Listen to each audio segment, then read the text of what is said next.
하나님의 은혜가 여러분들 가운데 함께 하시기를 주님의 이름으로 축복합니다. 아담과 하와가 하나님이 말씀하신 명령을 어겼습니다. 하나님께서 동산 중앙에 있는 나무의 열매는 먹지 말라. 먹으면 정령 죽으리라. 정령 죽으리라. 근데 사탄이 와서 꿰일 때에 넘어가고 말았습니다. 결국 하나님께서 먹지 말라는 그 열매를 따먹게 되었고 아담도 그 열매를 먹게 되었습니다. 결국 하나님의 명령을 어긴 그것이 죄가 된 거지요. 죄가 됩니다. 그 마음, 죄를 짓게 되는 그 마음이 뭐냐라는 겁니다. 사탄이 어떻게 이 하와를 유혹했느냐면 하나님같이 될 거다. 하나님같이 될 거다. 그 말에 그걸 먹게 됩니다. 이 죄는 늘 우리를 뭔가를 지배하고 또 원하는 것을 얻으려고 하는 그런 마음에서 시작됩니다. 그러다 보니까 이 마음이 이렇게 다스려야 되는데 여기 주님께서도 말씀하시죠. 죄가 너를 원하나 너는 죄를 다스릴지니라. 죄를 다스려야 되는데 죄를 다스리지 못하고 죄와 함께 또 죄를 따라서 행동하다 보니까 결국 인간은 죄인으로서의 삶을 살 수밖에 없다. 이 죄는 하나님과 관계가 멀어지게 만듭니다. 죄는 하나님과 인간 관계를 멀어지게 만들어요. 그래서 죄는 하나님으로부터 우리를 점점 밀어내서 하나님으로부터 먼 거리에 있게 하지요. 그래서 결국 죄진 인간은 에덴 동산에서 더 이상 살지 못하고 에덴을 떠나게 됩니다. 에덴 동쪽으로 가게 되는데요. 에덴 동쪽으로 갔다 하나님을 떠났다라고 하는 그런 의미가 됩니다. 하나님을 떠난 인간. 그러면 인간끼리라도 좀 잘 어울려 살아야 되는데 인간끼리 잘 어울려 살지 못합니다. 거기에도 역시 죄 때문입니다. 여기 가인이 전형적인 죄인의 모습이지요. 하나님께로부터 하나님께 제사를 드리고 있는 두 사람, 아벨도 제사를 드리고 가인도 제사를 드립니다. 근데 아벨의 제사는 받으시고 가인의 제사를 받지 않습니다. 그러면 하나님께서 왜 아벨의 제사는 받고 가인의 제사를 받지 않았을까요? 그 답은 여기 그 7절에 나와 있습니다. 7절에 보면 이렇게 말씀하고 있어요. 내가 선을 행하면 어찌 낯을 들지 못하겠느냐. 선을 행하지 아니하면 죄가 문 앞에 엎드려 있느니라. 선을 행했다면 이게 뭐냐면 온전한 마음으로 하나님을 예배했다고 한다면 하나님께서 그 예배를 받지 않으실 리가 없습니다. 근데 가인은 선한 마음이 아니었던 거지요. 그 행위 자체가 오히려 하나님을 예배하는 자의 모습이라기보다는 오히려 하나님 앞에 범죄하는 그런 행위를 행했을 겁니다. 그러다 보니까 하나님께서 그걸 받지 않으셨어요. 자기가 용납되지 않는다는 것을 이제 스스로가 받아들이지 못하는 그 상황. 근데 죄인들은 늘 자기를 보지 않아요. 자기 행위에 대해서는 생각하지 않습니다. 그리고 자기 정당성만 주장하게 되지요. 그래서 죄인들의 삶 속에는 예를 들면 교도소에 갔다. 그럼 거기에 죄로 인정하는 사람 별로 없다고 그래요. 나는 죄인이 아니라 억울해서 여기 들어와 있는 거지, 억울하게 들어와 있는 거지 내가 죄 지은 게 아니다. 누구 때문이고 무엇 때문이고 또 어떤 상황 때문이었지 나는 절대로 죄를 지은 적이 없다라고 이야기를 하는 거지. 이게 가인도 비슷합니다. 하나님께서 아벨을 찾을 때에 자꾸만 회피하면서 자기 행위를 덮으려고 하는 가인의 모습을 여기에서 발견하게 되지. 죄는 결국 하나님과의 관계를 멀어지게 만들고 뿐만 아니라 사람과 사람 사이의 관계도 멀어지게 만듭니다.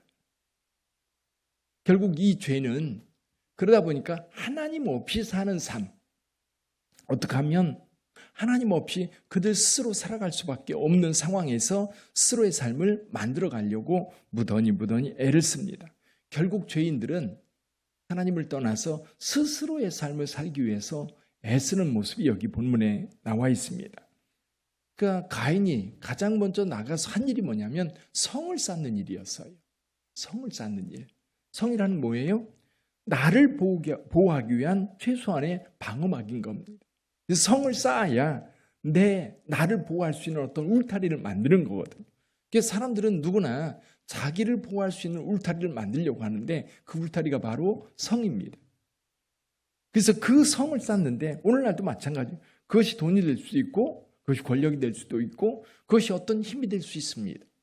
그를 구축해 놔야 사는 거예요. 이게 없으면 불안해서 못 사는 거죠.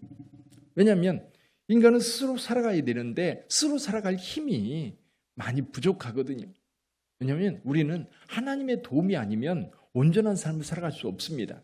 그러니까 늘 결핍을 경험하게 되고 늘 부족함을 경험하게 되고 약하다는 것을 경험하다 보니까 그 약함을 보완하고 부족함을 어떻게든지 채우기 위해서 인간은 끊임없이 노력할 수밖에 없었던 겁니다. 그래서 결국 문명도 만들어지는 것 같아요. 문명. 여기 보면 야발은 장막에 거주하면서 가축을 치는 자의 조상이 되었고 유발은 이 음악의 조상이 됩니다. 뿐만 아니라 두발가인은 장인의 조상이 되지요. 그렇게 해서 인간의 문명들을 만들어 발전시켜 가게 됩니다. 그러니까 오늘날 현대 문명이 많이 발달해 갔는데 이 현대 문명이 발달하게 된 근본적인 원인은 인간 스스로 살아가려고 하는 그런 노력들이 이제 이렇게 만들어 놨습니다. 근데 이렇게 문명이 발달하고 그리고 물질 문명이 이렇게 화려하게 꽃피우고 있는 오늘날 세상. 그러면 오늘날 우리 세상은 살만한 세상인가? 어제 이제 뉴스에 중요한 뉴스 가운데 한 가지가 뭐냐면 40대 사망 원인 1위가 뭔지 아십니까? 전에는 1위가 암이었다고 그래요. 40대 사망 원인이 1위가 암이었는데 어제 발표한 거 보니까 1위가 바뀌었어요. 첫 번째 원인으로 올라선 게 뭘 것 같으십니까? 자살입니다. 자살. 40대 한참 열심히 살고 정말 자기 삶을 꽃피울 수 있는 그 나이에 사망 원인 1위가 뭐냐면 자살이에요. 자살. 그만큼 살기 힘들다는 겁니다. 누군가가 그 곁에서 위로해주고 함께할 리가 없다는 얘기입니다. 오히려 가장 힘있게 살아갈 수 있는 그 나이에 자살하는 사람들이 그렇게 많다고 하는 것은 뭔가 좀 앞뒤가 안 맞는 것 같아요.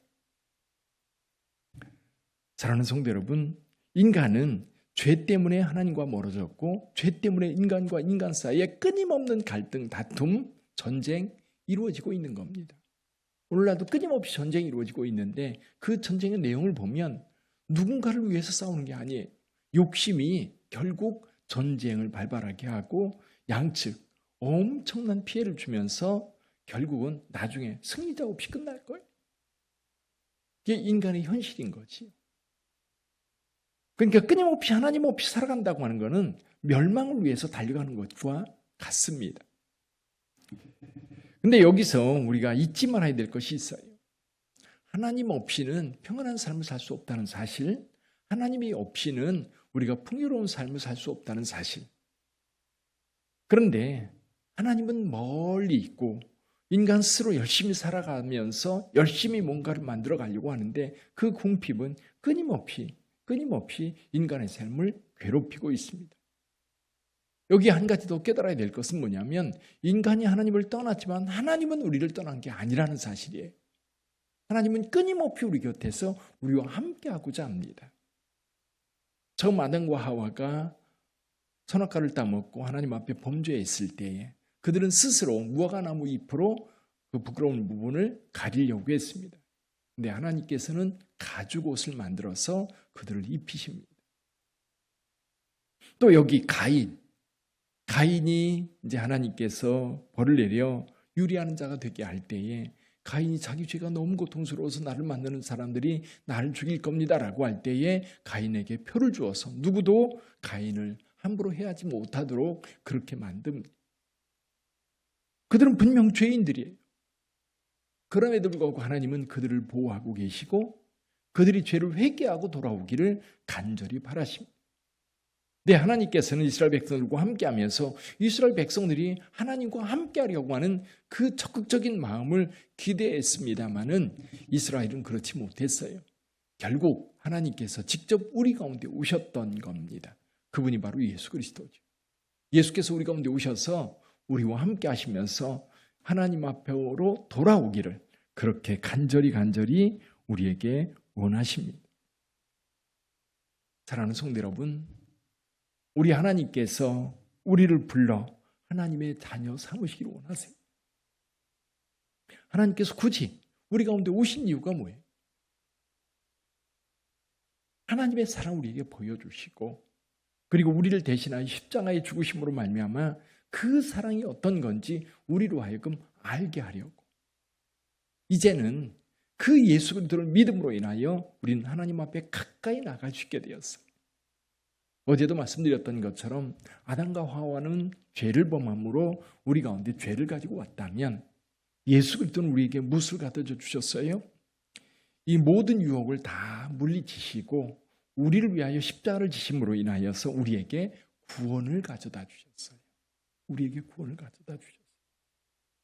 세상 많은 사람들은 하나님 없이 살 수 있다라고 그렇게 자신하며 열심히 살아갑니다. 그러나 하나님 없이는 그들의 공허를 채울 수 없다는 사실, 이거를 깨달을 때에 하나님 앞에 돌아와서 하나님 앞에서 풍요로운 삶을 살 수 있게 된다는 사실을 여러분들도 꼭 기억하시고요.